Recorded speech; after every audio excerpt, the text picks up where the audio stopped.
Bom dia, meus amores! Na outra aula de geografia, nós vimos sobre a hidrosfera, né? As bacias hidrográficas.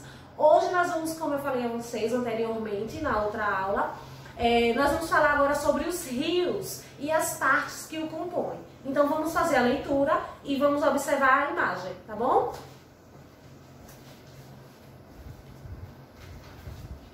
No nosso livro, na página 29, abram aí, por favor. Página 29, deu pause e aí, quando vocês abrirem, vocês retomam. Vamos lá. Os rios podem ser formados por água provenientes das chuvas, lembra das bacias hidrográficas, das fontes naturais ou pelo derretimento de neve. Suas partes principais são nascente, cachoeira, leito, afluente, margens e foz. Ah, professora, mas como é que eu vou identificar um por um? Nós vamos falar agora observando essa imagem, certo? Aqui, ó, nós observamos a nascente, ou seja, a nascente é onde as águas começam a se acumular e correr, ou seja, é onde nasce o rio. No livro de vocês tem dizendo que é o lugar onde o rio nasce, ou seja, a nascente. Nós temos também a margem. A margem, ela é toda a superfície da terra firme que acompanha o rio. Ou seja, nós temos aqui a margem da direita, olha, é toda essa parte que acompanha o rio. A margem da esquerda é toda a parte que acompanha o rio, tá bom? Então, nós temos aí a margem, tanto a direita como a esquerda. No livro de vocês, a margem está lá perto da foz. Porém, observe que a margem ela pode estar em todo o aspecto do rio, certo? Nós temos também aí o leito. O que é o leito, professora? Leito é toda a superfície que está onde o rio corre, é no fundo do rio, certo? O leito é o fundo do rio, ele fica embaixo dos rios, ou seja, o rio corre em cima do leito, porque o leito fica abaixo do rio. Nós temos também a foz. A foz, olha aqui a foz, é onde a água do rio deságua, ou seja, onde a água do rio é despejada, certo? No final do seu curso, ó. Então, a foz é onde a água do rio ela é despejada. Como eu já falei para vocês, ela pode ser despejada no rio, em outro rio, no lago, no mar. Então, a foz ela pode ser despejada em vários locais, como eu já falei anteriormente. Professora, aí também nós temos a afluente. O que é a afluente? Gente, a afluente é todos os rios que desaguam em outros rios. Nós percebemos aqui o curso, que é o curso, o percurso de um rio. E aqui nós temos a afluente da direita e a afluente da esquerda. Ou seja, a afluente são outros rios. Ele sai desse percurso e vai para outro, ou seja, ele vai para outro rio. Aqui também ele vai fazer outro percurso para outro rio. Ah, professora, mas no meu livro não tem essa palavra aqui, o meandro. Gente, vamos identificar aí, na página 29, nós percebemos meandro aí, porém, não tem identificado, mas aí vou ensinar a vocês. O meandro, certo? É o contorno feito pelo rio. Olha aqui esse contorno, ele sai da nascente. Olha o contorno que ele dá aqui. Então, o meandro é o contorno feito pelo rio ao longo do seu percurso. São as suas curvas. Percebem aqui a curva? Então, são as suas curvas, certo? Nós vamos agora para a leitura na página 30. Deixa eu só modificar a imagem para vocês observarem. Só um instante, viu?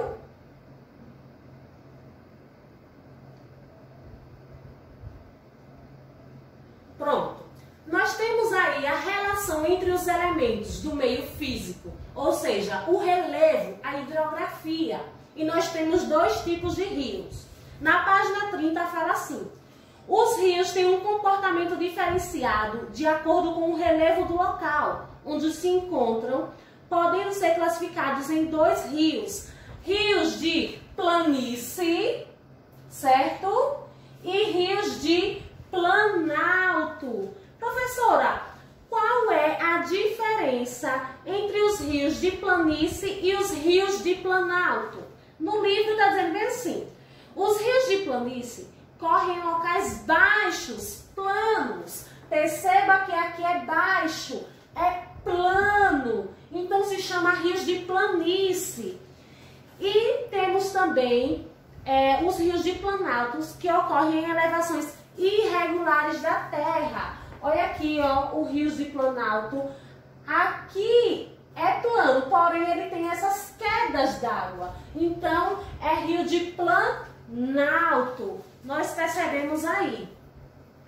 Ou seja, nos rios de planalto temos quedas d'água, cachoeiras, tá bom? E são nesses rios que são apresentados, que são instalados usinas hidrelétricas. É muito importante. Ou seja, por que, professora, só nesse, no Rio de Planalto? Por conta da força da queda da água. Ou seja, aí é nesses locais que são instaladas usinas hidrelétricas, certo? Onde há geração de energia. Aí no livro de vocês tem duas opções. Duas figuras. O Rio do Paraguai, que é o rio de planície, e o Rio São Francisco, que é o rio de planalto. Gente, o Rio São Francisco, vamos observar, certo? Olha aqui, ó, planície. Você percebe que a maior parte dos rios brasileiros, eles são de planície, certo? A maior planície brasileira está na Amazonas, tá bom? Rios de planalto, como eu disse a vocês, apresentam queda de água, queda d'água, e utiliza para a geração de energia e outros esportes. Aí nós vamos falar um pouco nessa imagem sobre os rios que são perenes ou intermitentes, ou seja, ou temporários. Na página 30 tem explicando assim: os rios também podem ser classificados de acordo com a variação do volume das águas, ou seja, os perenes são aqueles que chovem com muita frequência e o leito sempre está coberto de água. Professora, esse é um rio perene? Não, esse não é um rio perene. Esse é um rio intermitente, ou seja, há longos períodos de seca e eles chegam a desaparecer.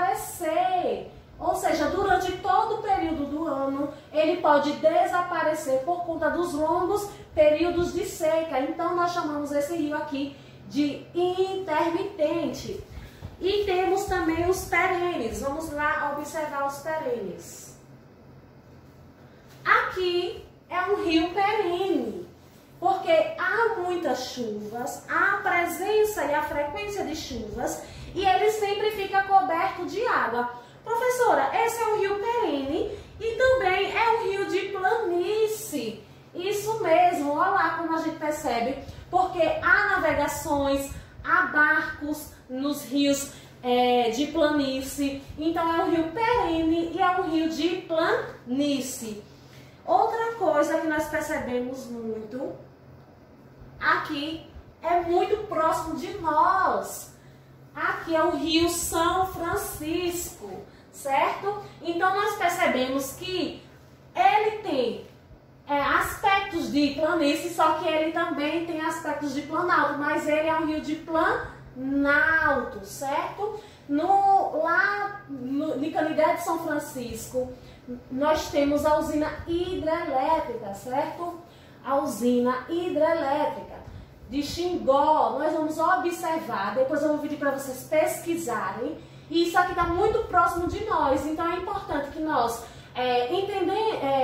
passe a ler um pouco mais sobre os assuntos próximo da região onde nós vivemos, ou seja, nós percebemos que aqui está muito próximo, então vamos associar o assunto às nossas regiões. Então eu peço que vocês pesquisem sobre o Rio São Francisco, que é uma bacia hidrográfica, certo? Muito importante para o nosso estado, e coloquem no caderno de geografia de vocês, ficam para casa, tá bom? E faça a leitura também da página 30, que diz que a água é muito importante para o desenvolvimento das regiões. E depois a atividade, eu vou passar em outro momento, mas o que fica para casa? Vamos lá. O que fica para casa nesse momento é a pesquisa sobre as bacias hidrográficas presentes no nosso estado. Quais são as bacias hidrográficas presentes no nosso estado? Vocês vão pesquisar a localidade, qual a importância dessa bacia hidrográfica, como se deu a questão da usina hidrelétrica, certo? E vocês vão pesquisar e colocar tudo isso no caderno de vocês, sem copiar, tá bom? Vocês vão pesquisar, colocar o que entenderam e vão colocar um pouco da criticidade de vocês. E um beijo, até a próxima aula.